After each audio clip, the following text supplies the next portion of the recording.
in the the second election of Obama. But my point is, it turned out now the tables have turned. They're the takers, and we're the makers. We're the poor people who've got to work every day and feed the beast here. While the Republicans, Kenny, who knows what they're going through? I mean, $200 billion to ICE, an insane outfit that it's not accountable to anybody on earth. Nobody. Let's say the guy that was murdered in Franklin Park. Now, say the Chicago police murdered that guy, and they had the tape when they showed the Chicago policeman wasn't dragged at all, and then he's at a shooting at a car. You know, we'd be sued. The city would be sued for millions and millions of dollars. Yeah, but they're getting away with it. They're getting away with this stuff. And really a great guest, Joni, that 68-year-old lawyer, Robert. He was fabulous when he talked about getting pinched there. And 8 hours. They put him in the joint for 8 hours. Now imagine this: you're handcuffed behind your back for 8 hours for nothing because you yelled at Bovine or whatever the hell his name is, Greg Bovine, because you called him a. I don't want to say you called. I don't know what you just said there. I just said you guys stop. Okay. You called him something. He called him something. But anyway, the point is to hold you for 8 hours. 8 hours. I mean, come on. This is incredible. Absolutely incredible. And what are they doing? They're building a ballroom. Trump wants $250 million to compensate him for emotional disability for being pinched. I mean, come on. It's just nobody would believe this. I want to know how much the federal government's going to owe us for the trauma they're putting everybody through. And I mean, everybody. We all deserve a check. We just say, like you said, you got lucky that day with the 2 tickets. I got lucky one day going to fly business class to London too. Yeah, we should all have a business class trip to London. Or wherever. I want to go back to Glasgow. Yeah, somewhere with a bottle of scotch and put this in the rearview mirror. But you can't because they're going to drive you insane. By the way, a listener says cheat and eat is a great rhyming scheme, Jim. Just want you to know. Yeah. Why do you? This is and the food. I worked at a food pantry, Patty. Volunteered. It's hard work, Patty. You've got to get in there early. You've got to lug the groceries around. Some of the people are disabled. You got to bring them out to the car. I mean, it's no easy trick, And these wonderful people that do it are going to be up to their eyeballs in this. In the meantime, Trump is building a $200 million ballroom. And spending $200 billion on ice. I mean, come on! And illegal. Everything is illegal, but the Supreme Court is illegal as far as I'm concerned. Because if they sanction any of this stuff, I'll just be. I don't know what to say. I mean, come on, the United States of America. Anyway, Patty, you have a great show, and thanks you, Patty. Appreciate it. Bye. Let's get to Paul in Seattle. Hey, Paul, what's on your mind, my friend? Oh, Patty, I got to talk to you about. You had a pretty busy show yesterday, but on Monday, after I was on, you got trolled. You got trolled by a Trumpy. It's fine. If you wanted to spread some lie and say that he and his daughter were counter-protesting and someone spit on him, we've checked. There has been no notice of that. There's been no police report filed. It was the end of the show, and so he gets something out there and gets his kicks off. He got his rocks off on our show. Honestly, it's compared to what other people have tried to do. My favorite part was that there was a nun that interceded. He may as well told him walking into a bar joke. I get it, Paul. I got to run to Roosevelt real quick. Thank you. Okay. Did you want to say something else, or was it just the troll part? Well, it was the way he said things because it was so provably a lie, and what he said was they spit on my 16-year-old daughter, and then when you said... I know, and Paul had already asked him if he filed a police report after. I found this out afterwards. Like I said, it was the end of the show. We didn't have to, it's almost like my having to say I got to go to another call. It's the end of the show. Yeah. Thank you. Duly noted. We had other people that were texting in that were not pleased that that was on the air. But I mean, like, it's the least of my worries at this point. You know what I mean? Okay. Yeah. Thanks, Paul. Roosevelt, I have an answer for you that I absolutely love in regards to why didn't more black people go to protests on Saturday. How are you doing, Roosevelt? Yes. How are you doing? I didn't have a chance. I didn't have a chance to pull up the audio, but this woman, I'll play it eventually, hopefully by the end of the week. But this woman this woman who has a show says that she's a black woman, and a couple things. But one, fascism is what happens when colonizers have no one left to colonize. And essentially, she said that, right now they've been trying to provoke black communities into like getting into the street and proving like this is the reason. Like, so now they're going after other people, and that's why we're all confused. And she said, basically, she says that this is not like we've been through this. We've already been through the trauma end of this, and they want to use us to their ends, and we're not going to play with it. And basically, removing the energy. Like if you're dealing with a narcissist, if you stop trying to rationalize or say I didn't do anything wrong or I'm sorry or you fight back, that just builds the narcissist's energy. And she said removing it drains their power, and she believes that that's why a lot of black folks didn't show up to the protests. You know what?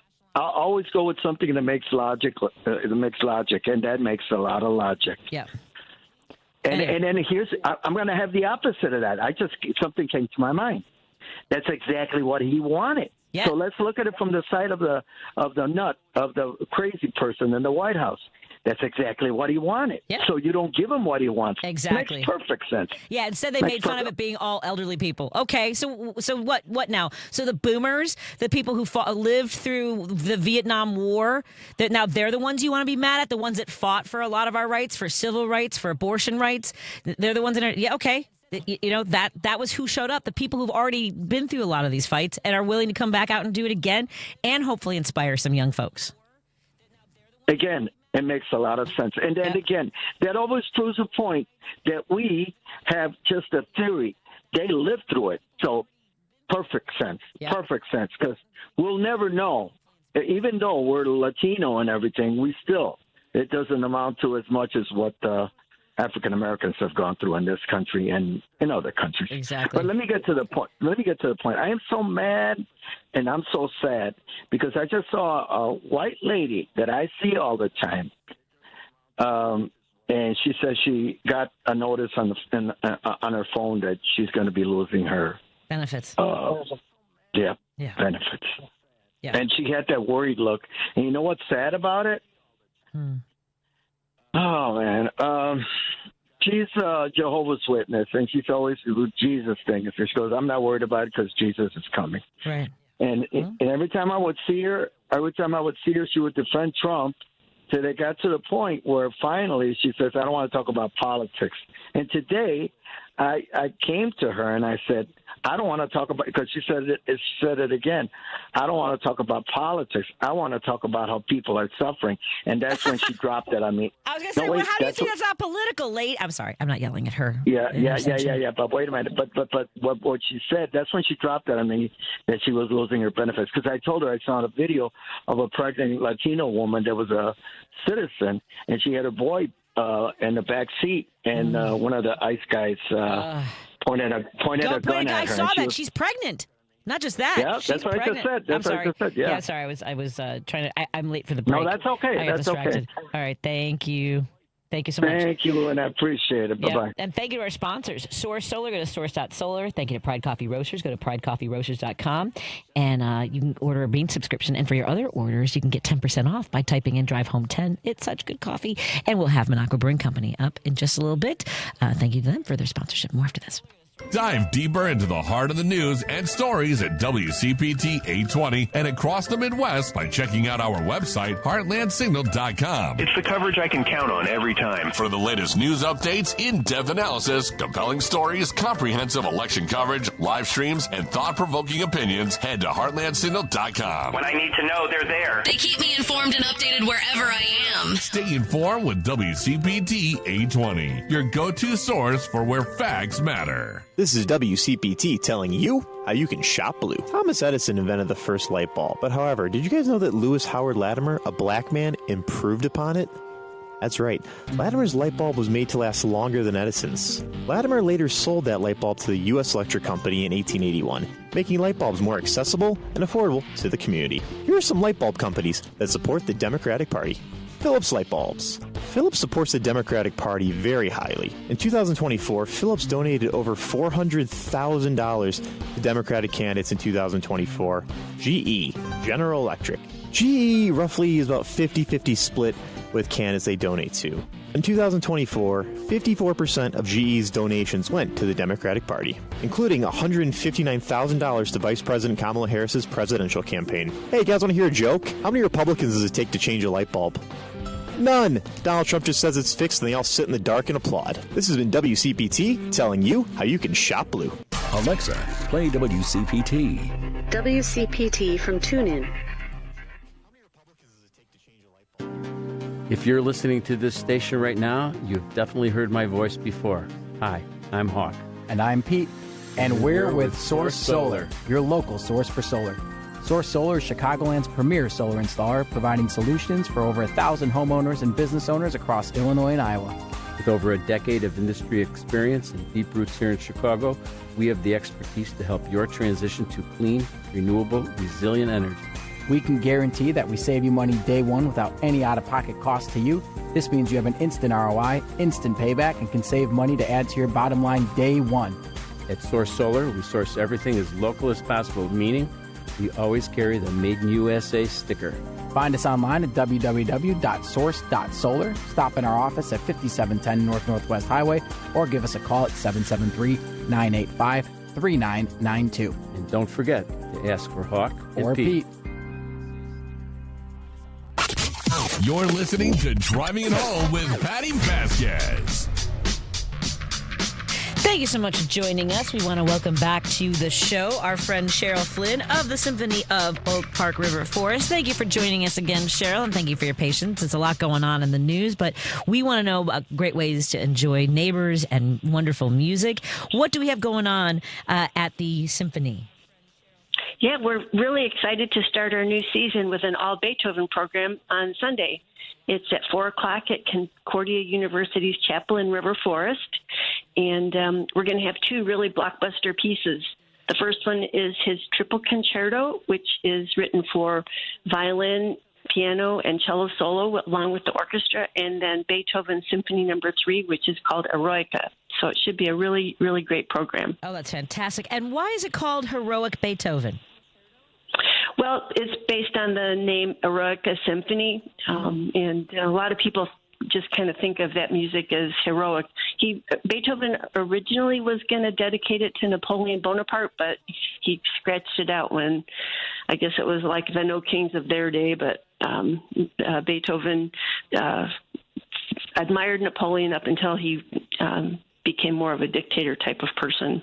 So he scratched it out. But the symphony is still called Eroica, and so that's why we called it our concert after that. Eric, I love that. And tell folks a little bit about the history. For the folks who maybe are hearing our conversation about the Symphony Orchestra of Oak Park River Forest, you guys have been around for quite a while, many generations, right? Yeah, 1931. We're one of the oldest community orchestras in the country, and it was founded by a woman conductor from Oak Park, and she was quite ahead of her time. She was the first woman to conduct the Grant Park Orchestra in Chicago, and she founded our orchestra too. So quite a proud history, and we've been performing ever since, even through COVID and the war and all kinds of things. So, yeah. Cool. And I have to imagine, I know the last time we talked to you was for an event down at Chicago Symphony Orchestra. My friend Susie, I think she went to that one and enjoyed herself immensely. So I appreciate that. And let folks know about the venue at Concordia College and what they should know to get there and how they can enjoy the space. There's free parking at the parking garage at Concordia. It's approximately 1124 Bonnie Bray in River Forest. And the chapel is where the concert's going to be held. They just redid the acoustics a couple years ago, so it sounds really good. Tickets are available at symphonyoprf.org, and you can pick them up on our website there, or you can get them at the door.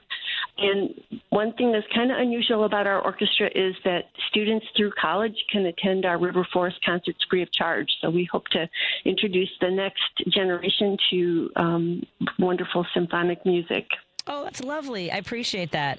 I know that folks can, can really use some beauty in their lives. Like this is because Beethoven is just a way to just go, right, take a breath, just be lost, not looking at your phone, not scrolling, not listening to, we're not saying don't listen to WCPT, but take a break from the news, folks. And this is a great way to do it. How can folks also support the work that you're doing? I mean, like looking at the schedule, they probably want to stay informed and put on their calendars what's coming up for the season. What do you want to share with them? Yeah, symphonyoprf.org. We have our whole season. We have 5 concerts scheduled this season, a holiday concert in December, a choral concert in February. In April, we have the new trombone player from the Chicago Symphony is going to play with us, a concerto that he's written. And it's kind of special because our music director is the retired principal trombone from the Chicago Symphony. Then in June, our final concert features a world premiere of a piano concerto written by one of our orchestra members and also a fabulous violinist, Nikki Chewy, who's the concertmaster of the Buffalo Philharmonic and a couple other places too. He's going to play a concerto with us also in June. Yeah, that's amazing. I love that you are going to have a world premiere of one of your own artists. That's fantastic.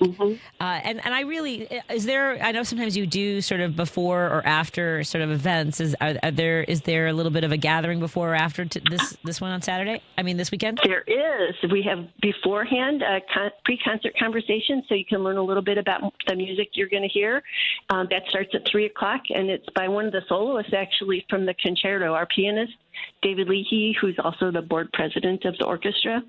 And then afterwards, since it's October, we're having pretzels and root beer for our reception, which is free after the concert. Yeah. Oh, I love that. Oh, that's lovely. Well, I thank you so much for always checking in with us and keeping us up to date on the upcoming event for the Symphony of Oak Park River Forest. Ken, we've been talking to Cheryl Flinn.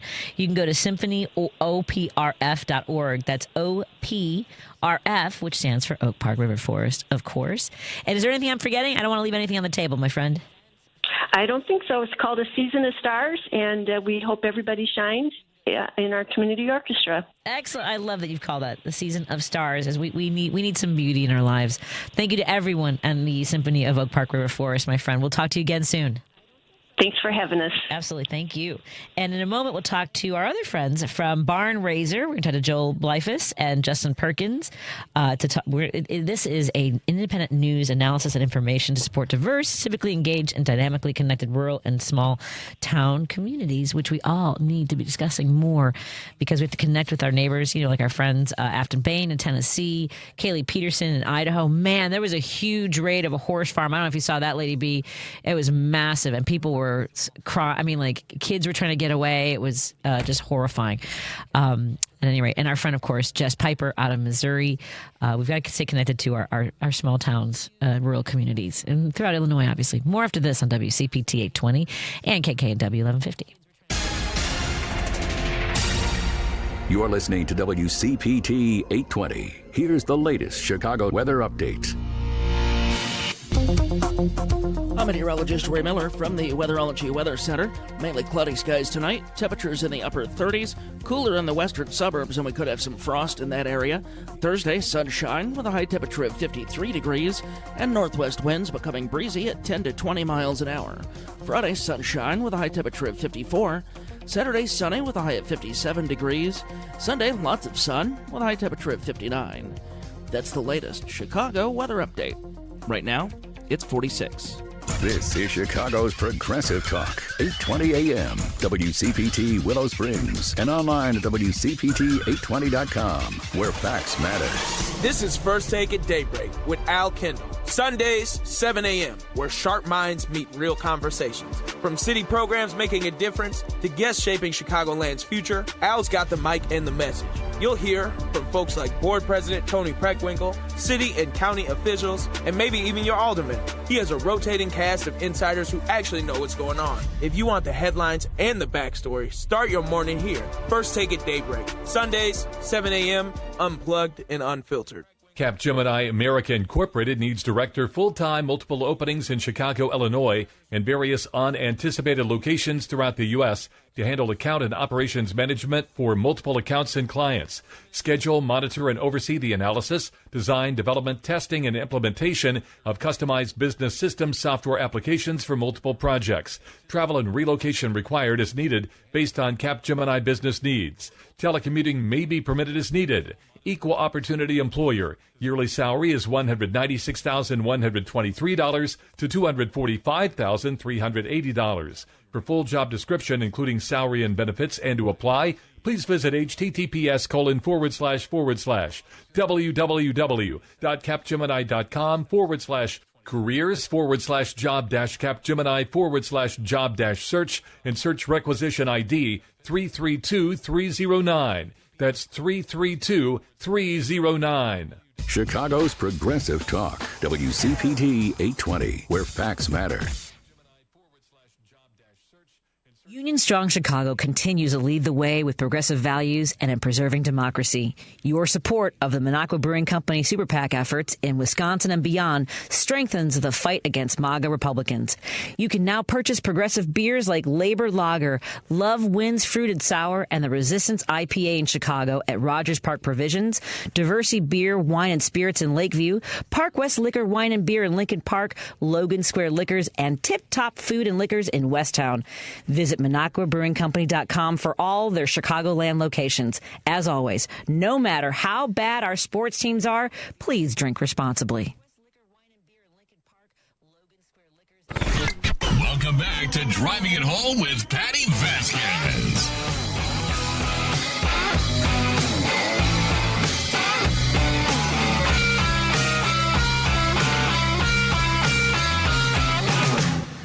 Thank you so much for joining us as we continue to drive it home. Joining me in studio are our friends from Barn Raiser. We have Joel Bleifuss and Justin Perkins.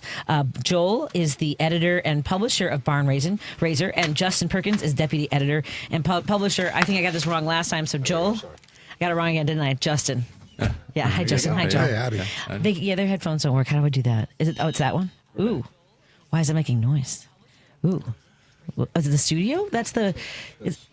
Those headphones? There we go. All right. Now I know. So we'll get your headphones going right there.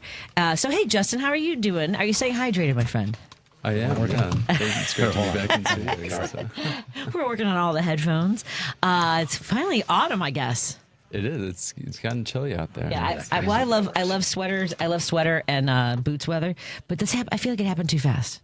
Like it was too much of a quick shift. Yeah, it was very quick. All of a sudden, all the pumpkins are out too. Yeah, I know. Which I do. I do love Halloween. How's that one work? Working good. Excellent. Appreciate that, Joel. All right. So Joel, tell me what are you guys working on right now? What's kind of the focus with rural communities and small towns? Because we're seeing stories about how farmers are struggling immensely. Some of them on the brink of bankruptcy. Suicide rates seem to have ticked up a little bit. What are you hearing in communities? Yeah, it's definitely a real struggle out there. I mean, all down the line, from cuts at the federal level to what farmers are facing with tariffs. It's a lot of hard things out there, but at the same time, rural communities have endured lots of hardships before. And so I think what we're seeing and what we've been trying to report on is a lot of what people are doing to organize and to respond in the face of this. I think some of this has been, for instance, we've covered a story about rural schools that formerly relied on funding from the federal government for purchasing local food from farmers for their schools, and when that funding was taken away, lots of school food directors didn't know where they would get that funding to get that produce from local farmers, and local farmers also relied on that funding. But thankfully, in response, some states have sort of stepped up, even from states like Oklahoma, Minnesota. Legislators, at least locally, understand how important it is to establish those direct connections between farmers and schools, and so states have sort of chipped in funding. So there's ways that we're filling in the gaps, but of course it's not enough to sort of cover the immense need out there. Well, on top of that, Joel, is the government shutdown. And I think with folks finding out that SNAP benefits will not be funded on November 1st, that also has an impact on farmers too, doesn't it? Well, that'll have a huge impact. And most people don't realize that rural America has the highest proportion of people on SNAP of any place in the country. And suddenly there'll be lots and lots of people who have no access to food. And it's just how our community is going to respond, and how our elected leaders in Washington go to respond. And of course, on top of that, you have the whole increase in Obamacare, the Affordable Care Act. Fees are going to be going up in November, and that's going to be a huge hit for people who are working jobs that don't pay a lot of money.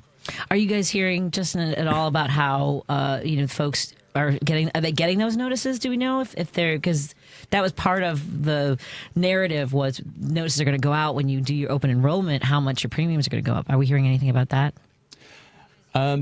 I haven't heard anything personally, but I know, it's coming up on November 1, so it's coming up very soon. And I wonder how they're going to negotiate that with, not negotiate, because clearly Republicans don't want to negotiate, but how they're going to, if the government continues to be shut down and those notices hit, that seems like a pretty volatile moment. Don't you or think? if the notices don't hit and everything goes up, and then what do people do suddenly? Right. It's going to be a mess. Yeah. It's good. Go ahead.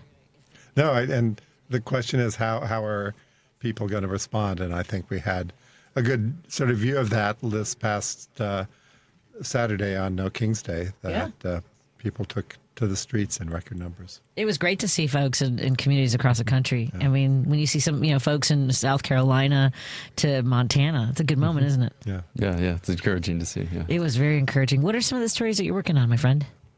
Right now we're working on a story. So we've back earlier this year, the organization called the Rural Democracy Initiative organized about 40 rural organizations across the country to come together for this Rural Policy Action Summit. And so from that, these 40 organizations came up with a document outlining 4 pillars that they see as ways that policymakers to local organizations and governments and communities can really respond to revitalize rural communities and enact policies that can really meet the needs of the moment here. So we're publishing that report's just about to be published. So we're publishing kind of a introductory thing about that, and that's something we're going to be covering quite closely in the coming months.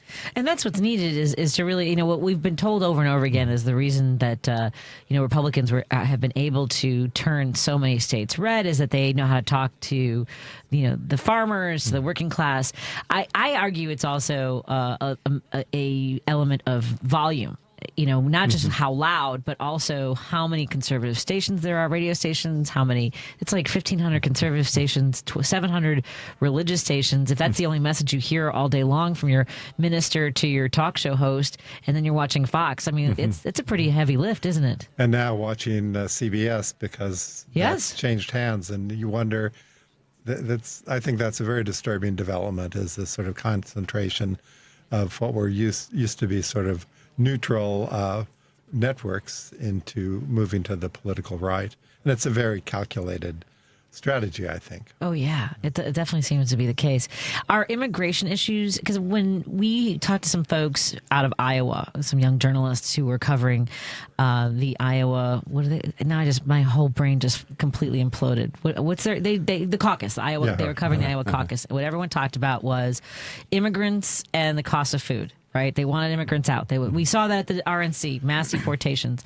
Are we seeing the impacts of the volume of farm workers that are either not able to go to work anymore? Because I know it costs a lot of money to get visas for them to be sponsored, right? Absolutely, yeah. There's on top of the sort of farm crisis we're in right now, there's also a growing farm labor crisis that's happening, both because of immigrants not feeling safe who are here legally through visas and other means to show up to the job, and farmers just not able to get the labor they need. And I think what's hard to understand is, especially in an industry like dairy, it's actually quite specialized work that you need lots of dairy farmers rely on hiring the same people year after year because they have the skills and the knowledge required to do that work. And to do that work, they need to be here sort of almost year-round and relying on the visas. So it's causing a major disruption for many farmers, and even some farmers we know of have sold off their whole herds because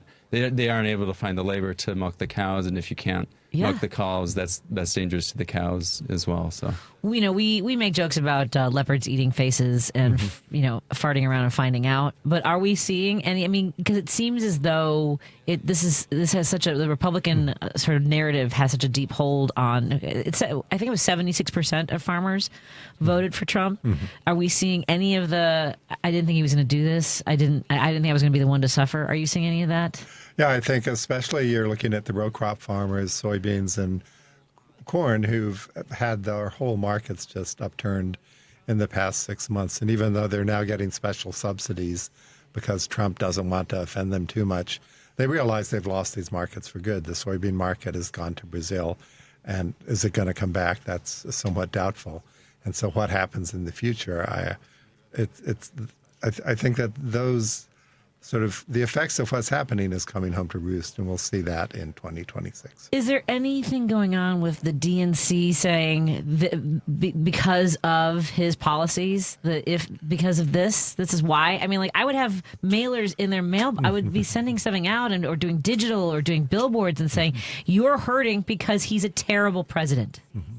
Well, I haven't followed the DNC closely, but from what I know that, they've had record small dollar fundraising success, and I think their communications now are a lot less give me, and they're talking to people about how to be organized. And while I think some of the big money has sort of stayed away from the new leadership, I think that they're really changing how the party is trying to work with people at the local level. So I hope that's what's happening. It's about messaging, but it's about winning the argument. And part of that is also sales. It's like selling your message. And what is it, like 7 touches in order to like get somebody to buy and buy them. We need them to buy the message. Like I said, billboards, digital, mailers, your bills are going up because of the Republicans. Your farm is on the brink. And we know that J.D. Vance and this acre trader, do you guys know about this element of this? Are people talking about that in rural areas? Do you know? That they basically want them fighting over crumbs once they can't afford to keep their farms?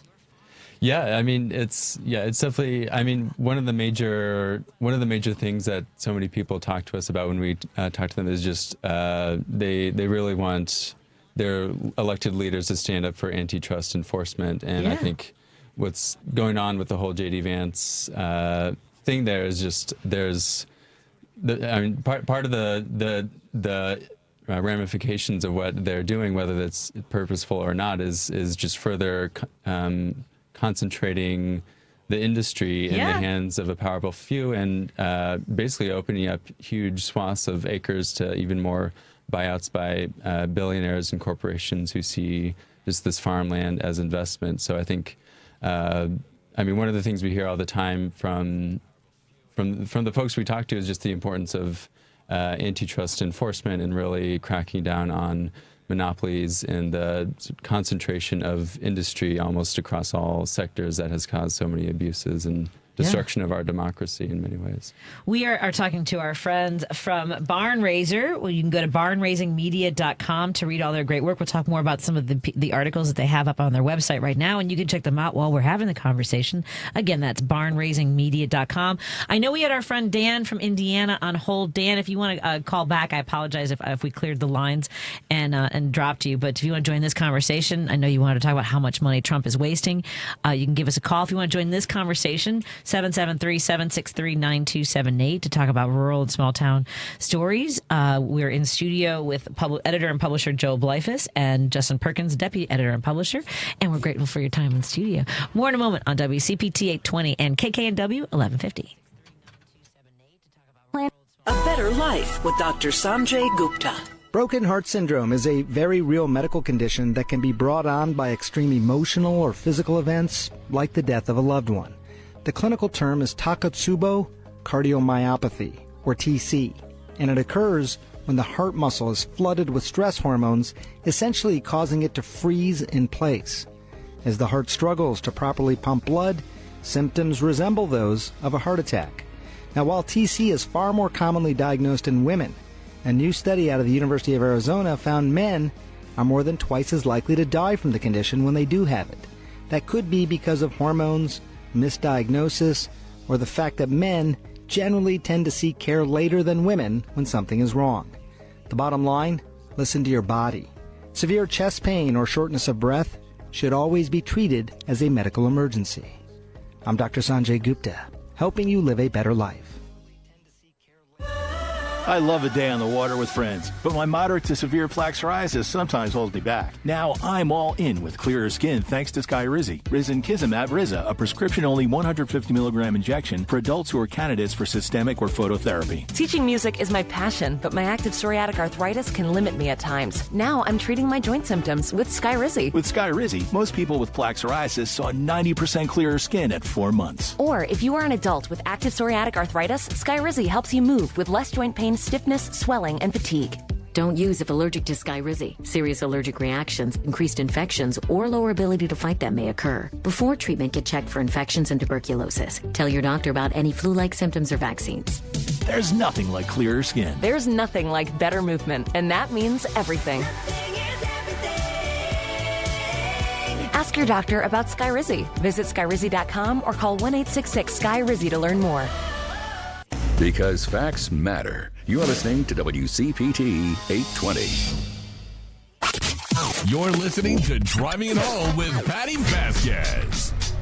Thank you so much for joining us as we drive it home with our friends Joe Bleifuss, who's the editor and publisher for Barn Raiser, and Justin Perkins, who's deputy editor and publisher. You can go to barnraisingmedia.com and learn more about what's important in our communities, because obviously I come from a place of living in Chicago my entire life. I live in Champaign-Urbana. That kind of counts. That's not small town. That's medium town. That's campus town, right? That's surrounded by rural America. That's true. I mean, especially when it was hot out and the winds are blowing. Man, you got a good whiff of the manure. That was rough in hot weather.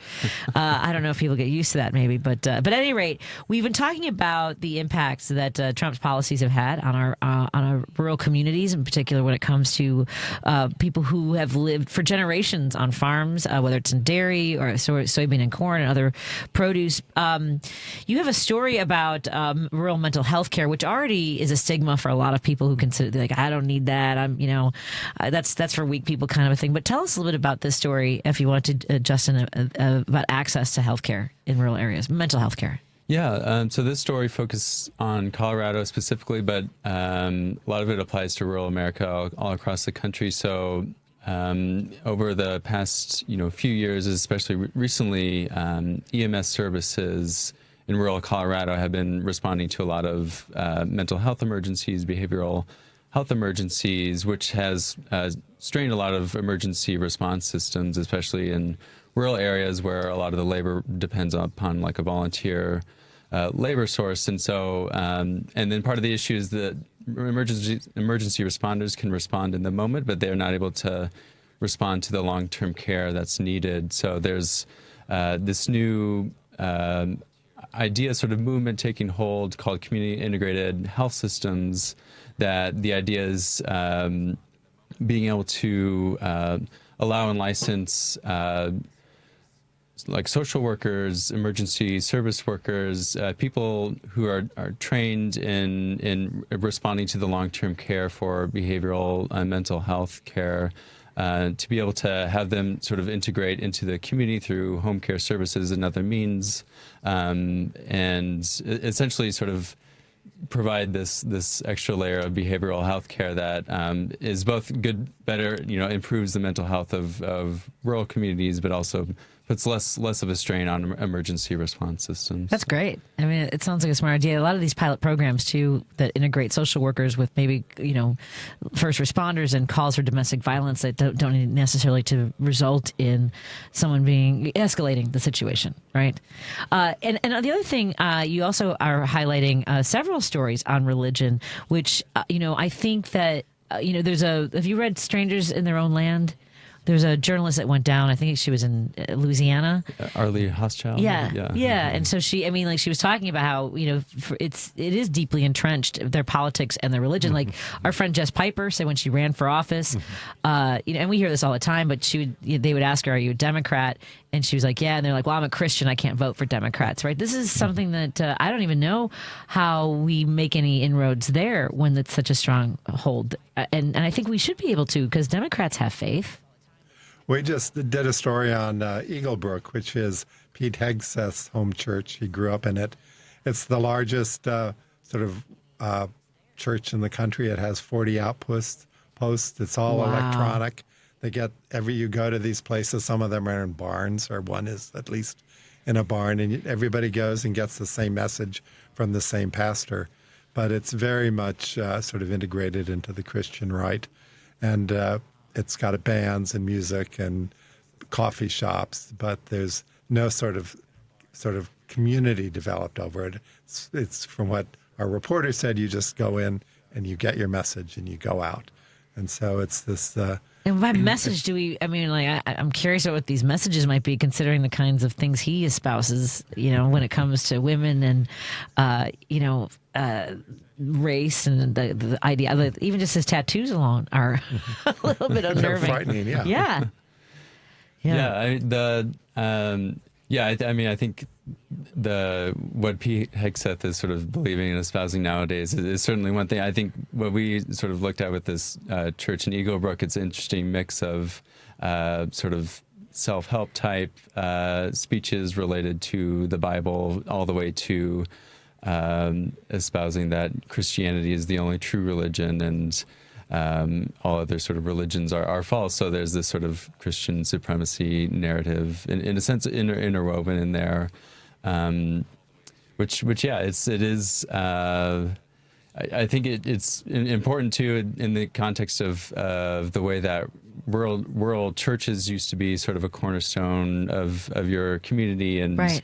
The pastor, lived in your community, knew the different aspects, who was all in and out there, and had to, in a sense, attend to everyone in that community. So as lots of these mainline churches have dwindled over the years, and so many of them have shuttered in rural America. Now there's this sort of void, and in any kind of void or vacuum, people are going to look to fill that with something. And so what these sort of larger mega churches are now offering is this sort of very hopeful, almost sort of flashy message that's able to come in. But at the same time, it's this minister in Minneapolis who's preaching to someone in rural Minnesota who has no connection to their community, and it's almost this what one religion scholar called a kind of Walmart effect of religion. Interesting. That's a good way to put it.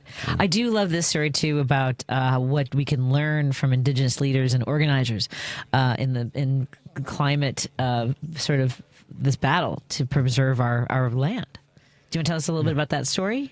I love this. Yeah, that's our contributing editor for Barn Raiser, Winona LaDuke, wrote this story, and one of the main things is just, in a time where we're facing so many struggles and challenges, we wanted to lift up those stories of people who came together and did something really amazing. So the story looked at both the Klamath River restoration in California and Oregon, and then the block of natural gas, liquefied natural gas pipeline in Coos Bay, Oregon. So the Klamath River was this really, decades-long fight. There had been multiple dams put on the Klamath River, and even in early 2000s, there was lots of tensions between farming community and indigenous communities for farming communities wanting to use the river for irrigation and other purposes. Meanwhile, with the dams and with drought happening, so much of the river got shallow and almost dried up that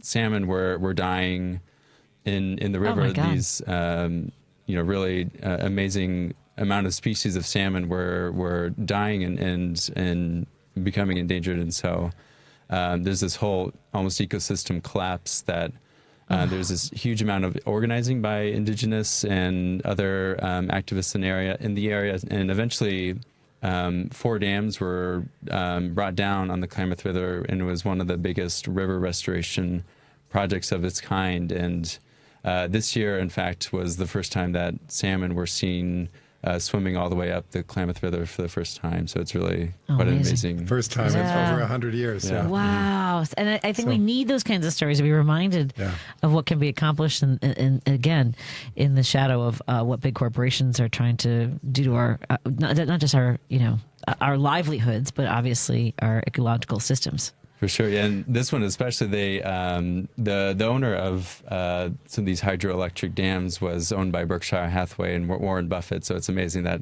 these activists, in a sense, went up against one of the most powerful, rich people in the world. Yeah, I wish he would do more better stuff.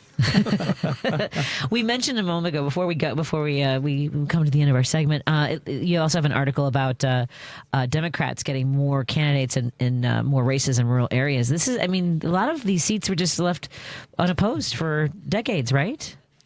Yeah, for the first time in probably forever, there's a Democrat running in every single House race in Virginia. Wow! And that's how you have to start. You have to start building up at a local level to create a base that you can then build on and eventually win. Yeah, you got to build coalitions, because otherwise you're out there. We're all left hanging out there by ourselves. Because as we saw over the weekend, there were rallies and marches and protests in every community. Well, it seemed like. I couldn't cover every single one. But is there anything else you want to make sure folks know about the work that you guys are doing at Barn Raiser? What's coming up? Yeah, we've got stories about how mine workers are sort of speaking out in the moment and working on. It's a lot. When you got a lot of plate spinning, Well, let folks know before we go why it's so important for us to be keyed in, sort of aware of what's happening in our rural communities, because I think we forget.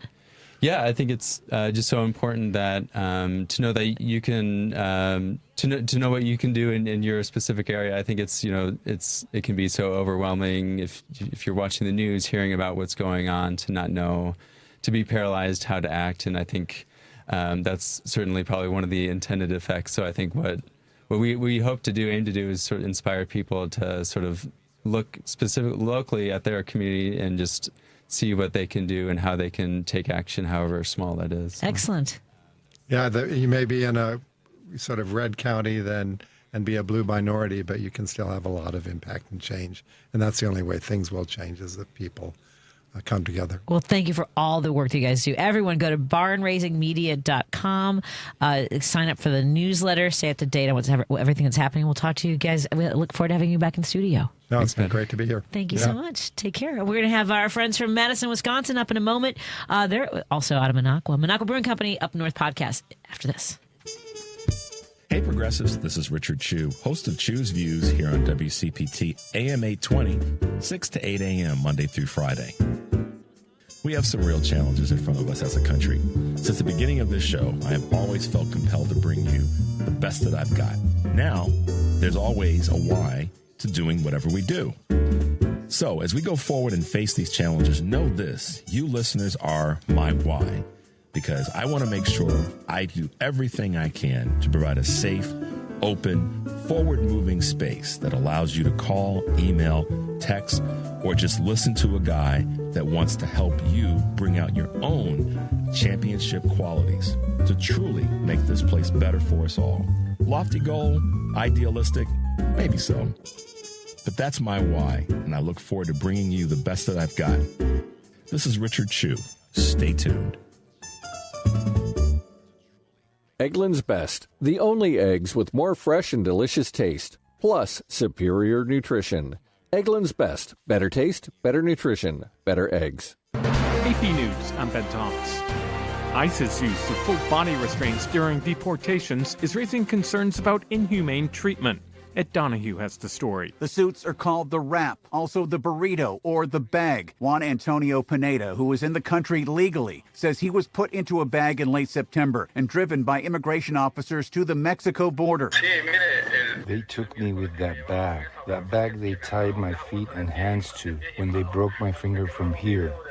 From here, they broke my hand. He was ultimately deported to Mexico. ICE did not respond to multiple requests for comment from the AP. Charles Hammond is CEO of Safe Restraints. His company has made a modified version of the device for ICE. I wouldn't say that that's ICE's overall policy. I don't think that's, because if it was anybody's policy, I'd have a hard time working with that organization. Hammond says it would be improper if some people not being violent and simply protesting verbally were put in the rap. I'm Ed Donahue. Defense Secretary Pete Hegseth says U.S. forces have carried out another strike against a vessel allegedly carrying drugs. It's the 8th such strike, this one occurring last night in the eastern Pacific Ocean off South America. Hegseth says 2 people were killed, bringing the death toll from the attacks to at least 34. Treasury Secretary Scott Bessent has announced a substantial pickup in Russia's sanctions. These target Russia's 2 biggest oil companies, which Bessent says fund the Kremlin's war machine. The Justice Department's announced an agreement with the University of Virginia to pause civil rights investigations, UVA agreeing to abide by department guidance for not engaging in unlawful racial discrimination and to provide relevant information and data to the department on a quarterly basis through 2028. And research published in the journal Nature finds the most widely used COVID-19 vaccines may help boost the immune systems of cancer patients. This is AP News. Gethin Coolbaugh has news from the NFL. The NFL is not considering dropping Bad Bunny as its Super Bowl halftime headline performer. Commissioner Roger Goodell made that clear Wednesday at the league's annual fall owners meeting. Goodell said the league is accustomed to getting blowback for its entertainment choices, given the size and breadth of its fan base. The Puerto Rican artist has been vocal in his opposition to President Trump and his policies. Trump, on a conservative TV news network, called the NFL's decision crazy and ridiculous. And Goodell said the NFL is moving its Pro Bowl festivities to Super Bowl week beginning this February. It remains a flag football game between the AFC and NFC. The league is hoping to take advantage of increased interest in flag football ahead of the 2028 Los Angeles Olympics. I'm Gethin Coolbaugh. There's more news and the latest developments at apnews.com. I'm Ben Thomas. Thank you for listening. This is 820 AM, WCPT Willow Springs, and streaming worldwide at WCPT820.com. We are Chicago's progressive talk, where facts matter. Now, your WCPT 820 weather update. I'm meteorologist Ray Miller from the Weatherology Weather Center. Mainly cloudy skies tonight. Temperatures in the upper 30s. Cooler in the western suburbs, and we could have some frost in that area. Thursday, sunshine with a high temperature of 53 degrees. And northwest winds becoming breezy at 10 to 20 miles an hour. Friday, sunshine with a high temperature of 54. Saturday, sunny with a high of 57 degrees. Sunday, lots of sun with a high temperature of 59. That's the latest Chicago weather update. Right now, it's 46.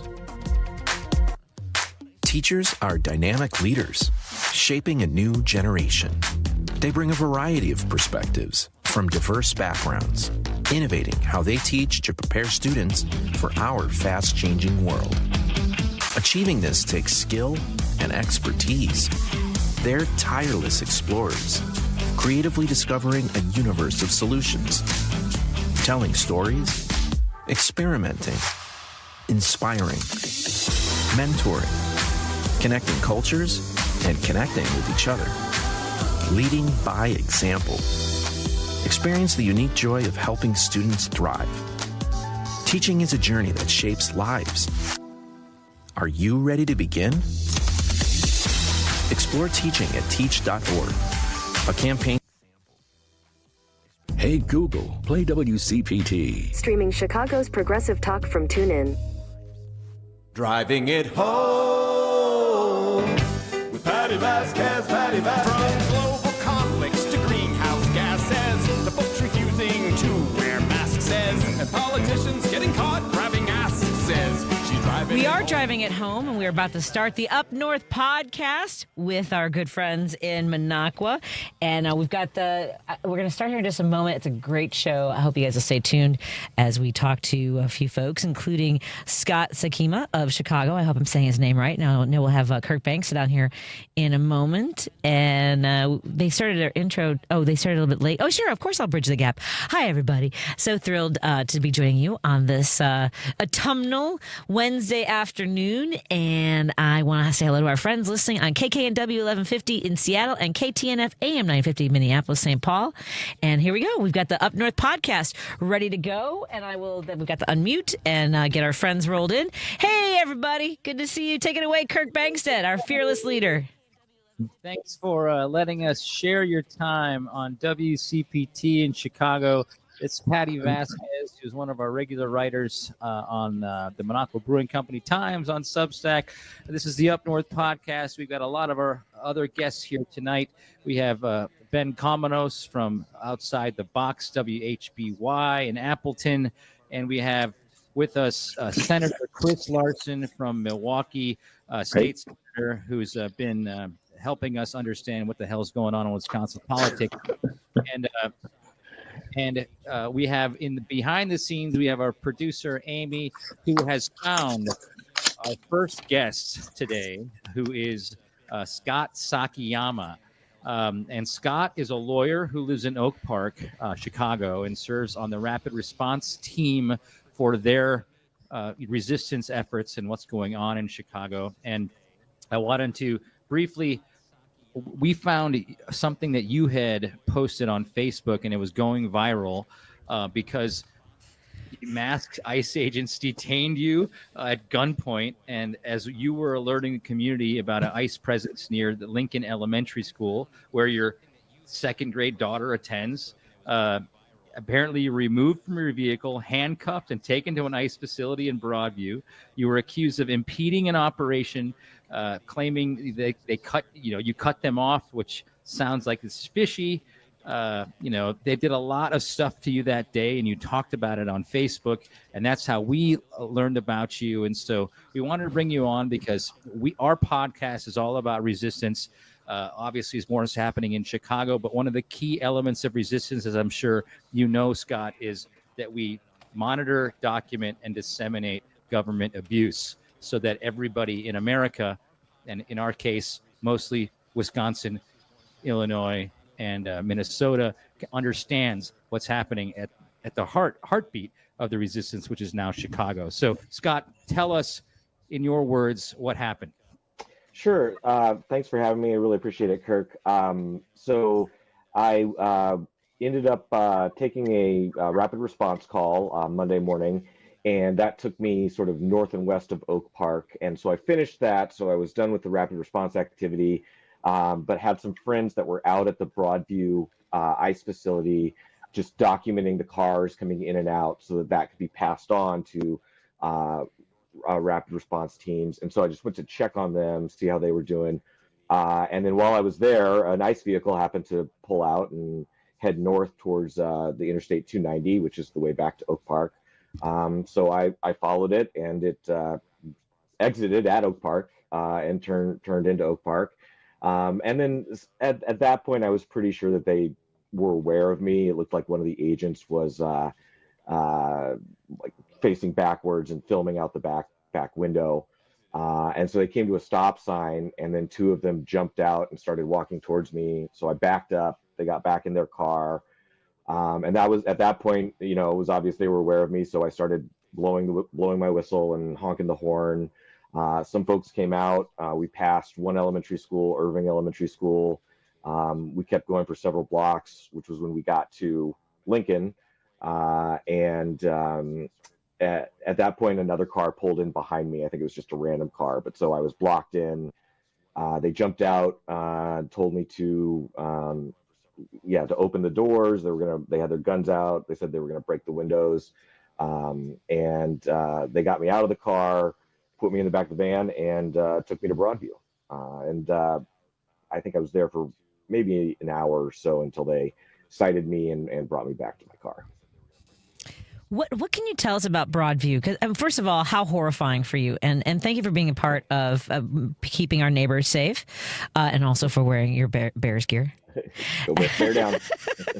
It was brave of you, but in this crowd at least. But what can you tell us about Broadview? You weren't where folks are necessarily being detained. For folks who don't know, it's not a detention center. It wasn't built for that. But what can you tell us? Right. So I never went into the facility. They kept me outside. Most of the time I was in the van. It's been very calm there, I think, or calmer recently with respect to the federal agents, because the Illinois State Police have really taken over all the crowd control duties, and there are a lot of them there. And so that has really freed up a lot of the federals to be out in the city. Whereas before there were 50 federal guys that had to be doing crowd control, now they're all out in the city because the Illinois State Police have taken that over. Yeah, and they have gotten a little bit aggressive. What would you recommend for folks? Because I was telling a friend of mine who's also on rapid response, he's gotten caught up in their convoys, and he's worried about also being apprehended the way you were. Do you think that a dash cam would be helpful to folks if you're going to be involved? I mean, and maybe for anybody in the Chicagoland area. Yeah, I 100% agree with that. I wasn't really planning to get into that situation, so I wasn't recording. There, as it turned out, a friend was nearby, and so she took a video. But yeah, 100% of the dash cam I think would be a great idea. So Scott, Chris Larson, state senator up here in Wisconsin. Love everything about you except for the Bears gear, but we'll leave that aside. Question: I was reading the story, and there was one piece that I really wanted to find out more. It said you got a glimpse of a group chat that was going between the ICE officers. Can you tell us more about what that's about? Yeah, so we're in a minivan, and it's a rental, right? And so one of them clearly had his phone synced to the display for the car. And so while we're sitting in the parking lot at the Broadview facility, they're getting multiple messages, and it says, message from Chirac Team 2, and those kept coming in. And so, I mean, these guys are just, I guess, exactly who we think they are, with these group chats. How many emojis were flying? So I don't know that I actually saw the messages, just the name of it, but there were several things where they didn't know what they were doing. They couldn't get from Oak Park back to Broadview without directions. And it is, for those of you who don't know, it's a very straight shot. It's not difficult. The one guy who patted me down kept asking me if I had knives in my pockets, and I think what he meant was something sharp, like yeah, like a needle, right? But no, he kept saying do you have any knives? So it was just very strange, because in some ways it was really scary, but in other ways it was these guys have no idea what they're doing. No, that's absolutely the weird part about all this, right? You could put Benny Hill music over it, or you could put the Darth Vader music behind it. They both match. I think they're trying for the Darth Vader side, but as soon as the veil is pulled back, it's you guys don't know what you're doing, right? These are folks, you don't know who they necessarily are. I don't know, did you get any indication of what their background was, of what turns in life they have made that got them to the place where they were? I couldn't get, I didn't really get any sense there. I can tell you they weren't from Chicago. They definitely seemed like the type of people that put ketchup on their hot dogs. But they had no familiarity with the area. So that's not surprising. Scott, thanks for being here. Ben Cominos from WHBY. If everyone else is going to comment about it, I'm going to say it too. You guys got the Ravens. I'm a Steelers fan. Let's not let each other down this week, okay? So sounds good. Sounds good. Unfortunately, I'm going to take it in a more serious direction here. You talk about having the guns pulled on you during this process here. I oftentimes refer to the people of ICE as people so talentless they couldn't do anything else. How long did it take to get to the guns being drawn standpoint? You kind of see it on social media, and it always starts there. And people who want to defend their actions will always say, well, what was the lead up? Well, how quickly did it escalate to that point for you? Yeah. So, I mean, I would say I had been following them, honking the horn, blowing my whistle for maybe 10 blocks or so. And then when they realized that I had been boxed in, that was when they jumped out. And as far as I can remember, are you getting noise? There's one of my kids is making, okay. So when they jumped out of the car, the guns were immediately out. That part really sort of slows down, or it felt almost like I was watching one of these videos on the internet that you see of this. Like, it just didn't really feel like I was there. And I just tried to go, as soon as the guns were out, I just didn't move. I didn't say anything, and just, So that was step 2 then. You're saying step 1 was get out of the car. Step 2 was immediately escalate to that level. Yes. Yeah. That's remarkable. Yeah. Right. They clearly, I think that they're operating under this mentality that they are under attack by these left-wing terrorists, and they're acting that way. And what if it's just your mind goes a million miles an hour? Because what if you didn't maintain your cool? How different this story is today. It's just it feels intentional sometimes. Thank you for sharing. Sorry you went through that as well. Yeah.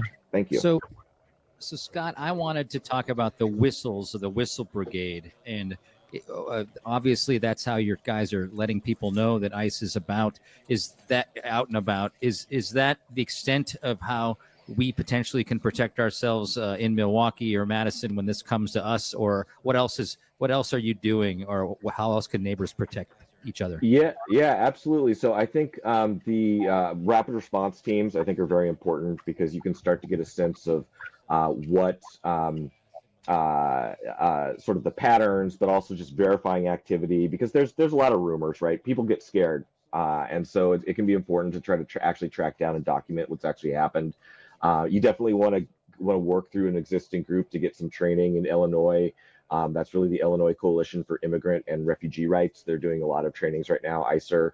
But they'll just teach you how to be calm in a situation, de-escalate, but also make you aware of the safety risks, because there are a lot of safety risks right now for that. And then, for people in Illinois, you want to be at Broadview protesting, and to the extent there's a similar ICE facility in Milwaukee, I think that's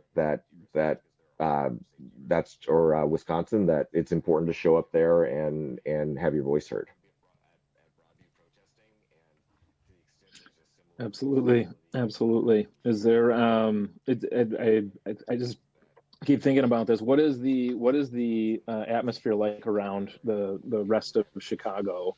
I was camping with some friends, and they were telling me that the streets just don't have as much life now because ICE is running around everywhere.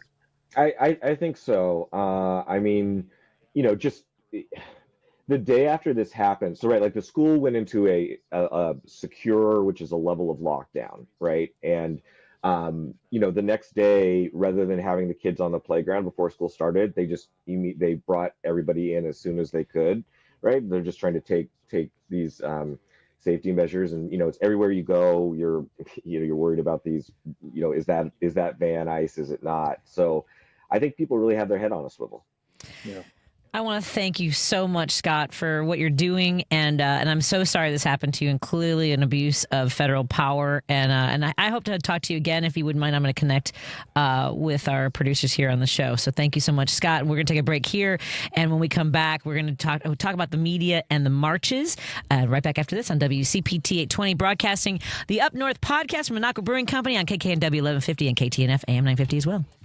If you've got a gas-powered engine, keep it running like new at every fill-up. Stable in-season protection is your engine's preventative medicine, cleaning and protecting the entire fuel system in season. In outdoor power equipment, prevent gum and varnish buildup that could cause a rough or non-running engine. For cars and trucks, increase fuel efficiency and power by removing deposits, ensuring your engine's long-term health. Stable outperforms the competition in independent lab testing. So at every fill-up, start with Stable.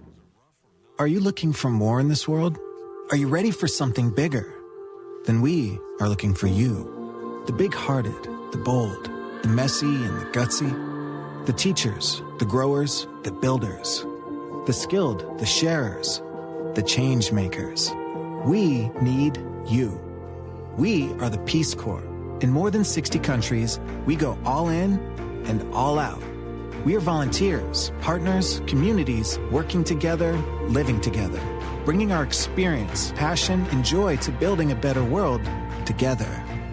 From tackling climate change in Mexico to keeping kids healthy in Kenya, from sustainable farming in the Philippines to education in Kosovo. We learn more, give more, share freely, and serve boldly. Are you ready to tackle the tough stuff? To go the distance to make a difference? Then we have a place where you belong. Join us at peacecorps.gov.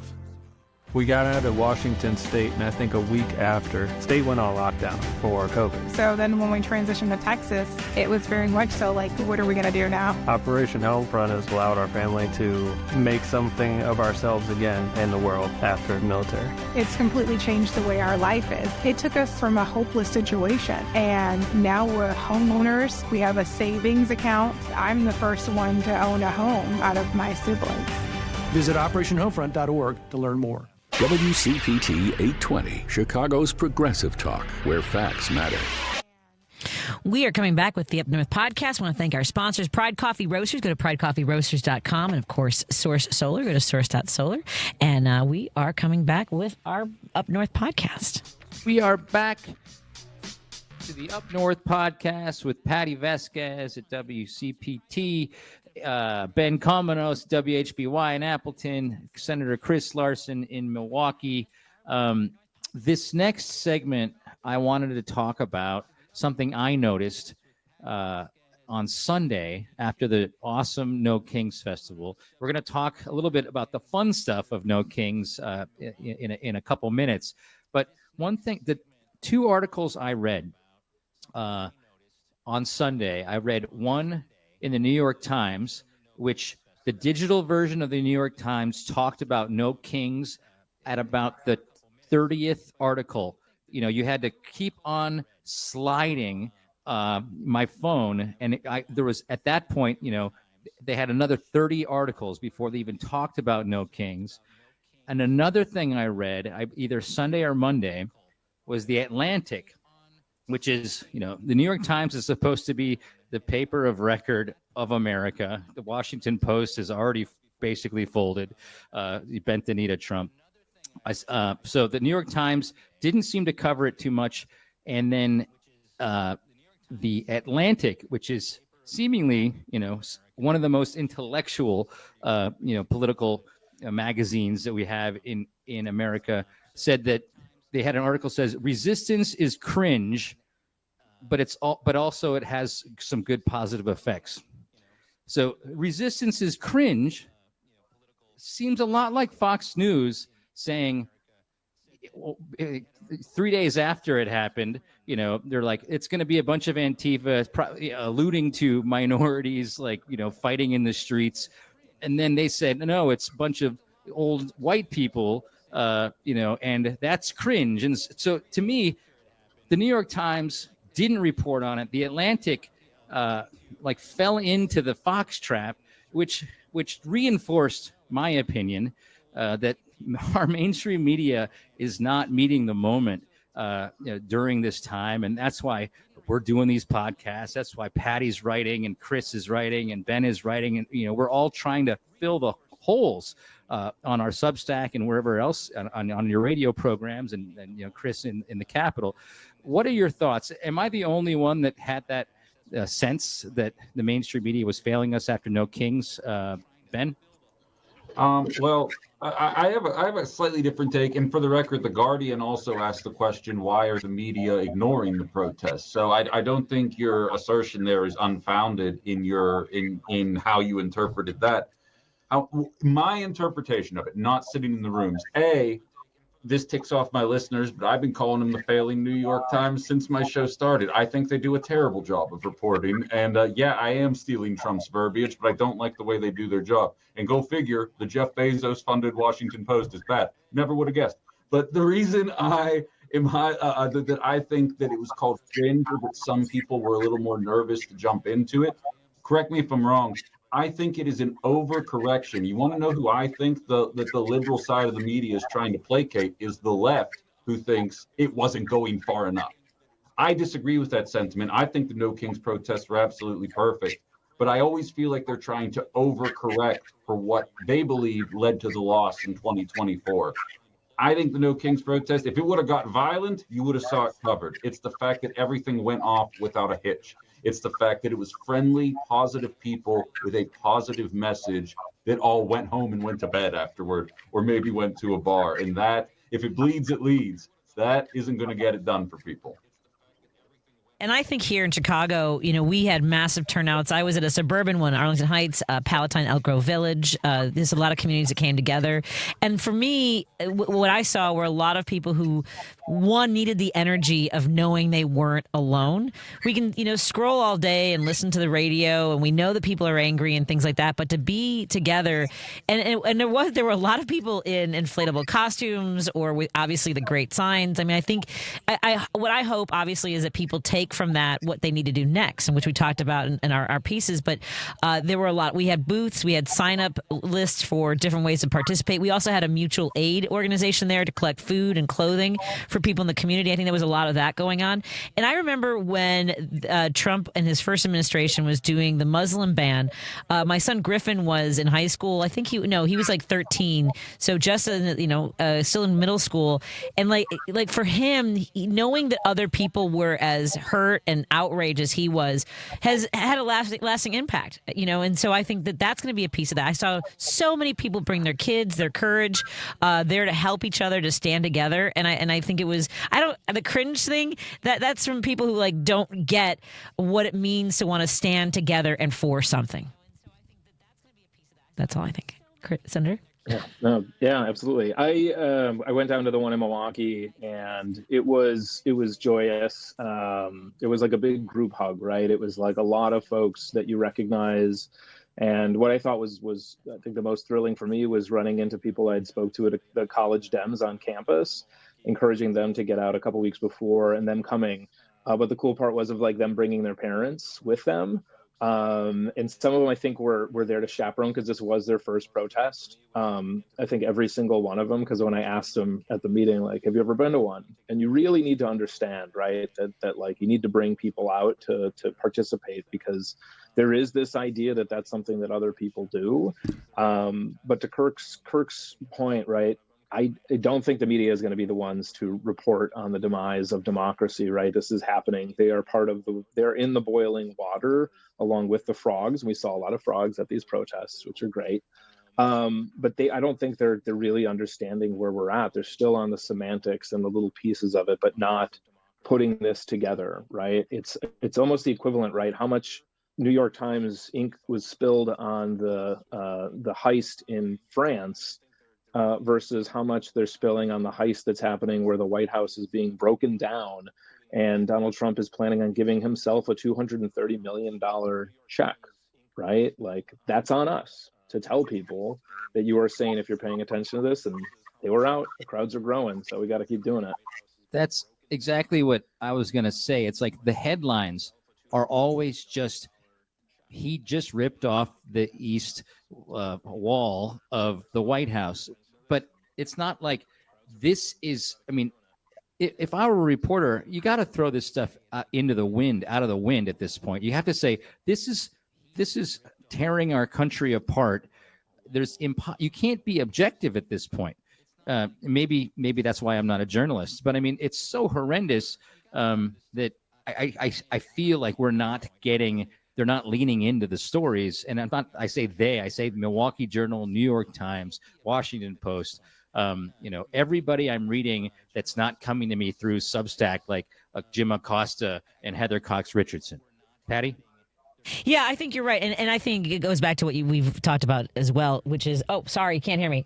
Can you hear me? You're muted, Oh, Patty. yeah, sorry. Well, I think it goes back to what you were saying earlier, is that it wasn't violent. It wasn't what sells. You know, if it bleeds, it leads. We know that's part of it. And also there's still that fear that they all seem to have about Trump. And these newsrooms are all bending the knee, and we know that. So, yeah, that's. I know we're going to talk some more about this. I feel like I should have probably read the what's in the last segment, because I do have more stories. So let's take a break here. We are broadcasting the Up North podcast with our sponsor, Minocqua Brewing Company, joined by Ben Cominos from Outside the Box on WHBY. You get that from their app, WHBY.com, fine, whatever. And Senator Chris Larson is going to catch us up on what's going on legislatively in Wisconsin when we come back on WCPT, KKNW, and KTNF. Here we go. Only 20 seconds late. You're listening to WCPT 820. Here's the latest Chicago weather update. I'm meteorologist Ray Miller from the Weatherology Weather Center. Mainly cloudy skies tonight. Temperatures in the upper 30s. Cooler in the western suburbs, and we could have some frost in that area. Thursday, sunshine with a high temperature of 53 degrees. And northwest winds becoming breezy at 10 to 20 miles an hour. Friday, sunshine with a high temperature of 54. Saturday, sunny with a high of 57 degrees. Sunday, lots of sun with a high temperature of 59. That's the latest Chicago weather update. Right now, it's 46. This is Chicago's Progressive Talk, 820 AM, WCPT Willow Springs, and online at WCPT820.com, where facts matter. A tree can be a warrior, battling global challenges with greater courage. A tree can be a solution, cleaning our air, supporting our communities, and protecting our wildlife. A tree can be noble, growing hope in every corner of the world. That's why now is the time for trees. Millions of trees. Join our planting movement at arborday.org.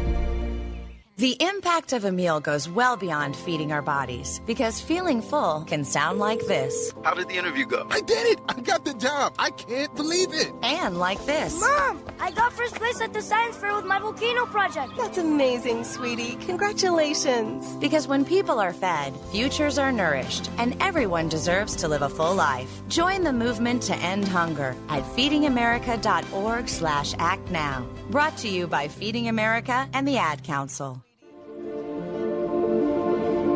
As a veteran, you get a lot of advice, but wisdom's harder to come by. A lot of people imagine themselves in our shoes without understanding the weight on our shoulders. The truth is, few can understand the pressure of finding your own way after serving in the military. But few isn't none. Steady yourself. You're not alone. You've got support. Learn more at maketheconnection.net. This is WCPT 820, where facts Senator matter. of the 7th District of Wisconsin, Chris Larson. And Senator, we're actually going to be talking about the moves that Democrats are making right now in the state. I oftentimes joke on my show that you and your colleagues oftentimes escape my ire because, unlike the Democrats on the national scene, you're trying to make plays. It's just a matter of having the seats right now, which hopefully in the 2026 midterms might try to change a little bit here. But for right now, what's that resistance look like? What are you guys trying to do to push back? We're still kind of operating at a deficit here. Yeah, no, I think there's a lot of different stories to tell within this. I think the number I'd use right away is 7. We've only met 7 times as a Senate for the entirety of the year. So as I was talking to one of my colleagues on the way back to Milwaukee today, we were just, recognizing that they've gerrymandered themselves in for so long that they did all the stuff that they want to do, but actual problems, things actually being addressed, they're not that interested. So it's literally only the catnip, right, of MAGA that they're going after right now. So today we ended up having they had a hearing in the assembly about the definition of anti-Semitism. And I don't think it's a coincidence that they dropped the hearing on this right after the young Republican group chat opened up, and all the horrid, racist, homophobic, Nazi, sympathetic stuff leaked out, and they were like, "Oh, we're gonna have to show how anti-Semitic we are, or anti-Semitic." So there was a hearing today on that, and it was called out for what it is, which is trying to stifle free speech. by letting them be the decider of what people can and can't say. There is the other one about they want more guns in more places. So for folks, who are fine with America being the only place in the world where the number one cause of death for kids is gun violence, this is the legislation for you, which is they want to now allow more people with more guns in more places, which will, of course, lead to more shootings, more death, more violence. And this is a function of a very broken system. One of the first people to help rig our democracy was the NRA, and they are still benefiting by this. They know that as there's more shootings, people think they will be safer by buying more guns, and Republicans are playing right into that. So they've got thoughts and prayers for the victims, but they've got nothing but votes and legislation for the NRA and the gun industry. So it's quite frightening. That is the response to the growing violence in the country, is to try and get more people with guns. What are some of the pieces of legislation that they're trying to push through? Is it open carry? Do you have open carry in Wisconsin? I'm not familiar with the gun laws. We do not. No, we have concealed carry. So you can actually we have open carry, but you can't. They're trying to make it so it would be permitless carry, so no one would need to have a permit, and then they could go around with anybody with a gun, right? And again, we don't have universal background checks in our state. We don't have a waiting period in our state. Those things were repealed. The other safe storage is not required. There are things that other states are doing, and granted, we need federal legislation. We need something to actually do to help the nationwide problem, but they're piecemealing us apart, and it's a real problem. So I actually have a two-parter here to follow up with that. The first of which being, it seems like the guns are a way to try and find a way to placate some people that might be getting frustrated. There's conservatives that work in my building frustrated about the maternity leave that Speaker Robin Vos seems to keep blocking, whether it be a cheaper childcare, whether we fund our schools the appropriate way. Not all conservatives are on board with these ideas, but I guess are you getting a vibe from the people that you work with that some of that constituency is getting fed up with that, and this might be an effort to kind of throw some red meat without having to deliver on any actionable change? I mean, I think it is part of, you hit the nail on the head there, Ben, right? They only have answers that are in the culture war, right? That it is like, look, let's go after the people that don't look like you. You can cheer on Trump's attack on everybody in the country with melanin. And as that's happening, you don't realize that like the cost of groceries have gone up, that your cost of living is going up, and frankly, that there is going to be, we're headed towards a recession, right? We are just on the precipice of some very dark days in America economically, beyond the authoritarianism. So yeah, them just trying to pit one against another, pit us against each other. Unfortunately for us, right, this requires, to get out of it, it's going to require longer conversations to get people out of it. It's not an individual thing because, how the brain works. They're engaging the amygdala, which is the anger portion of your brain. I'm married to a psychologist. They trigger the amygdala, and you literally have to like calm that down to engage the frontal and the prefrontal cortex to actually get people to be like, wait a second, I'm getting screwed over like they're getting screwed over, right? Instead, it's like a perpetual, it's like getting them out of the car and into a trail. Otherwise, they feel like they're in a constant state of road rage and unable to communicate with other people. So that's essentially the challenge. So individually with legislators, you'd be surprised I can have some of those conversations with my colleagues. But it's just like they feel like they have to engage in road rage and get people honking and screaming at each other. Otherwise, people realize how screwed over we are. All right, Chris, although the open carry thing is absolutely ridiculous, the fact that you guys only met 7 times, which seemingly, if I remember correctly, is the least active legislature in the country, full-time legislature in the country. That's probably been 10 years running now, I think, in Wisconsin. I do want to ask, I mean, this is concerning, we're going to fall over a cliff, according to Governor Evers, on SNAP benefits in a few days or in a week or something like that. So I wanted to pivot a little bit because people just need to hear this in Wisconsin. What's going to happen? 700,000 people are going to lose their SNAP benefits in Wisconsin. So in across the country, but particularly true of Wisconsin, and this may be true in Illinois, that they're going to run out of money next month. So we have food share, and even if people have money on their card and they have food share, a request card, or whatever they're using, that is going to run out right on November 1st. And so it's likely that's going to be inactive. And so we've been warning people about this for a couple of days now. And Governor Evers chimed in today to be able to calling on Congress to act, to get together so that this doesn't hurt the most vulnerable in our state.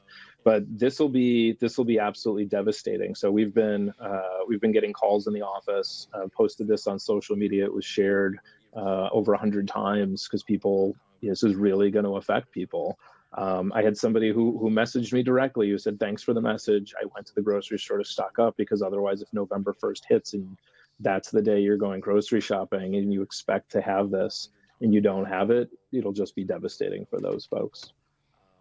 Yeah, we have in Illinois, I believe it's 1.9 million people will be losing their funding on their SNAP benefits, and we're scrambling here as well to let people know. And the food pantries are already experiencing shortages because we have people like government workers who are not being paid on top of everything else. What kind of effects are you seeing with the government shutdown in that regard? Yeah, no, it is. There's a lot of questions about what that's going to be looking like for folks and if the state can fill in. Luckily, we have a little bit of a surplus, but it would require agreement between the legislature and the governor to actually spend that and invest it. But yeah, it's I hate to say it, right? This is a man-made crisis. This is by design. When they hear this falls into the part of what Donald Trump refers to as like Democrat priorities, right? Where he's saying, I'm going to go after these things, but they should be in every major religion. And even those who are not religious believe in taking care of those who are less fortunate, making sure that they're covered. So it's not only hurts our community, it's a very immoral thing for us to be doing. But because they think, well, they're not rich, they can't write campaign checks, so what's the big deal? The problem is this will lead to increased crime of desperation for folks. This will lead to homelessness, which leads to all kinds of other problems because we've basically made homelessness a crime, right, and criminalized that. So this is going to lead to higher crime, unfortunately, from folks who are just looking for a little bit of help in their worst, the lowest point of their lives. All right, Chris, I wanted to follow up.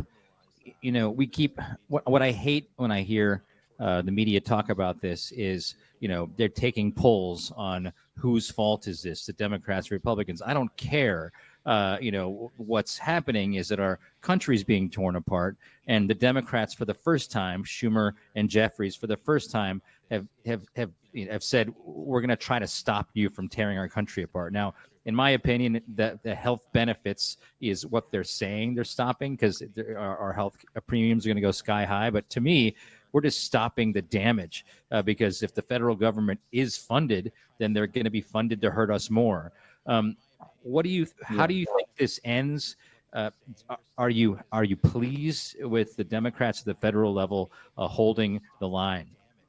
Yeah, I think given they got the message from the first time where Chuck Schumer gave in and didn't really explain his vote in advance. And I think it's meeting the moment, right? And it is the people who are most politically engaged and paying the closest attention recognize the dire strait our democracy is in right now. When you have a 700% increase for ICE funding and they're stockpiling chemical weapons to be used against protesters, this is a huge problem, right? So going back to the normal order of business of tit for tat, or just pretending this is one side versus another. I mean, it's a pretty on the nose metaphor that Trump is literally tearing down a chunk of the White House, which is illegal. He's doing it in broad daylight, and even on this, the Republicans won't stop him. I think it's a demonstration that there is no line that they won't cross if it will benefit Donald Trump and their side. I think part of that is from loyalty, but part of it is fear of violence, right? And it's on us to make sure that the Democrats are pointing that out. Every day we're out, they're out. It gives people a chance to show that we are not in normal times. Thank you so much, Senator. That's Senator Chris Larson, state senator for the state of Wisconsin. We're joined by Ben Cominos, host of Outside the Box on WHBY. You can go to WHBY.com and catch all of his shows and maybe download the app. Fine, you have an app. You show off. And Kirk Bangstad, our sponsor of Minocqua Brewing Company, of course, here on WCPT 820 for driving it home. And hello to our friends on KKNW and KTNF AM 950. We'll be right back after this with our good news and no kings conversation. Right back. Joan Esposito, live, local, and progressive. What we do here at WCPT is more important than ever. And in addition to telling you about the latest outrage, I hope we all also offer you hope. You're not alone. We're all in this together. We are all resisting together. We are all going to work for the causes that are near and dear to our hearts. Joan Esposito, weekday afternoons 2 to 5 on WCPT 820. 1 in 8 women will face breast cancer. But the Breast Cancer Research Foundation is changing that. With breakthroughs in prevention and treatment, we're not just saving lives. We're rewriting the future, giving those diagnosed more time to not just survive, but thrive. This is the moment. This is the mission. Support breast cancer research. Until 1 in 8 is none in 8. Not all people are the same.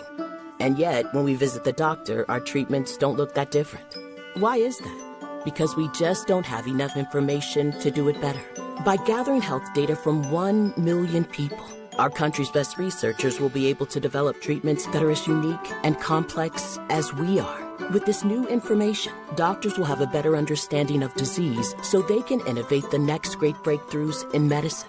Learn more at joinallofus.org. For the longest time, it was hard for me to even get out of the house, much less do a backside 180. It took me a bit to understand what was going on, but eventually I learned I had anxiety. Now I'm getting help for it and feeling so much better. Sure, some days are better than others, but the whole thing about getting out of the house, that's not really an issue anymore. Mental health care is working to see what it can do for you at mentalhealthcareworks.org. A message from the American Psychiatric Association Foundation. You're listening to WCPT 820 because facts matter. Everybody, and welcome back to the Up North podcast. As always, we try to end the show on an upswing and with some positive news. And obviously, it's Wednesday after the biggest rally that the United States has ever had, the No Kings rally. We have a few pictures that I want to show you later, but before I do that, I wanted to ask our 3 esteemed guests, what was your most memorable, most emotional, most uplifting experience in No Kings when you were out and about on Saturday? Let's start with Chris. Senator Larson. You're muted. Amateur mistake. All right, thank you. I was so excited I forgot to hit the shut off the mute button. I mean, there was a ton, right? But I think just walking up with my kiddos, and granted, they're there for different reasons. My son loves to read the signs. My daughter is there for the dogs, and my wife just like catching up with our neighbors because they're all there. But one of the best ones was there was a guy right when we walked up. First person we saw was dressed as a clown, which was the spirit of the day. And he had a sign. I looked it up because I wanted to make sure I got it right. Qualified for cabinet position. Number 1, shot my dog. 2, drink too much. 3, anti-science, pro-fa. 4, own makeup table. 5, not a beardo. And 6, can do a push-up. And that was it. Just love that guy. Standing next to a windmill cancer survivor. Perfect intro. Patty. Yes, I mean, there's so many great moments. We had a tent at the one. I went to 2 events. I spoke at one, and I think for me, a big part of it was meeting people who are listening to our conversations, who tune in every day, and some of them. I mean, like some people just couldn't believe that they were there with me and that we were all together. I think that energy of gathering people, seeing people from all different communities, the wide range of expression, from inflatables animals. There were unicorns and chipmunks, and of course we had a frog, some Handmaid's Tale. I mean, it's sort of the expressing in whatever way. I also went to, and there was one woman who just was almost crying because she was just so glad to know there were so many people that felt the same way she did, and it wasn't out of despair. It was out of sort of soaking in that energy and recommitting to what we need to do. And then the second one I just went to a march and sort of protest event in Rosemont, and I joined a couple of people with inflatables. I was riding an inflatable peacock. Apparently I've been told that saying that because ICE rides peacocks is a long way to go for a joke. No, because at any rate, I made a couple of Rosemont police officers giggle at our costumes. One of my friends was riding a snail, and the other one was riding a chicken. So that was and I have to say as well, the number of people that were reacting because we walked up River Road in an area that has a lot of entertainment, like bars and restaurants and movie theaters. A lot of people honking, truck drivers to sedans, cars filled with families. It was fantastic. I loved all of it. It was great. Awesome. The thing that resonates with what you said is that so many of us, and I'm much more, I'm guilty of it too. We spend too much time online, and we doom scroll, and we think we're alone because we see all these bots, and we just assume the world is similar to the bots we see, and it's not the truth. This world of social media is a lot more hateful and a lot more scary and a lot more doomsday than the actual world out there. And we have to get outside and touch the grass and see people in the frog costumes to realize that we are on the winning side. And that's really important. Ben, what are your stories? You wrote about a little bit of this on Tuesday, and yeah. I really liked what you had to say. I was going to lean into this, and I really hope a particular state senator that's part of this is listening to me right now. I don't know if you heard read my column this week, Chris, but I came with flyers for this particular protest this time. First of all, I was expecting it to be 60 people hanging out at Houdini Plaza in Appleton. I didn't expect anything to be major. It was close to 3,000 people. It was absolutely fantastic sight. The streets, I couldn't find parking. It was remarkable what actually ultimately ended up happening there. I showed up. A listener of mine in Florida actually put together a flyer based on a segment I had done earlier in the week on something called the Montana Plan. And what the Montana Plan is in the state of Montana, statewide, they are enacting new laws that are undoing Citizens United on the state level, essentially preventing all anonymous funds from ever entering the political scene. You can do this through a constitutional amendment, but that would require a ton of buy-in. We on the state level, Wisconsin could get this done, and there is uniform support. I had a guy that I swear to God in a MAGA hat looked like the Big Show, 6 foot something, 300 pounds, bald head, big beard, comes up to me and says, "Ben, you PO me sometimes," but I love what you're saying, and the money in politics drives me nuts. And this was in the heart of a No Kings protest that this took place. You saw the flyers everywhere, and it definitely brought people together. Protest with a purpose. It's what it's always about. Like I said in the column, if you go without a purpose, it was just a fun parade that we'll always look back on. It's enacting that change. And a small segment of Northeast Wisconsin definitely got the message out there with QR codes and a whole new idea that if you want to talk about media ignoring stuff, I'm not hearing anybody talk about what's going on in Montana right now. We can be doing that here in Wisconsin. You can be doing it there in Illinois, Patty. And it's absolutely awesome that so many people bought into that on No Kings Day. I didn't know if you'd be able to top Patty's peacock reference, but that is absolutely perfect, man. So I haven't read your column yet, but I have had it quoted to me. I've had people, and now that I realize that you are the source of this. This has been among the progressive nudge fuel right here, where it's people have you heard about this? This is a way we can beat the system. So you essentially passed on the message of how to blow up the Death Star by removing money from politics. So the Montana Plan makes a lot of sense.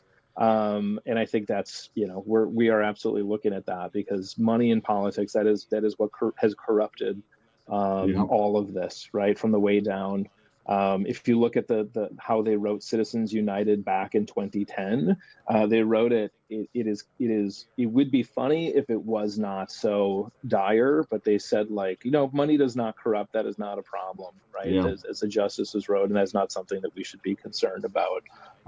So yeah, there is, I think most of the people who were out there were with a purpose, and some of the best parts of that was watching people from who had not known each other before, getting to meet each other and seeing each other at this protest. And then, in Milwaukee, going over to Real Chili and grabbing a bowl with or without noodles. I got into a fight with Ryan Clancy about whether we should have noodles in chili or not. So somebody I normally agree with, who was there witnessing it.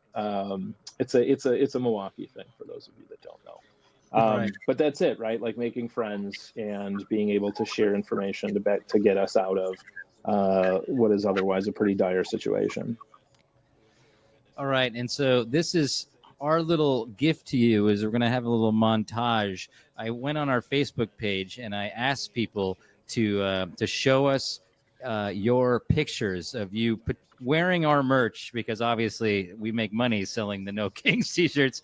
And so I wanted to show you some of these pictures of people who are protesting, who are wearing some of our stuff. So McKenna is kind of going to go through this guy from Tennessee right here on the left was, he's got a house up in Minocqua and he was wearing his shirt. We had a lady with her dog there. Let's keep on going, McKenna. What do we got here? We have just a bunch of people. I think this was Milwaukee. This was Madison. Let's keep on going.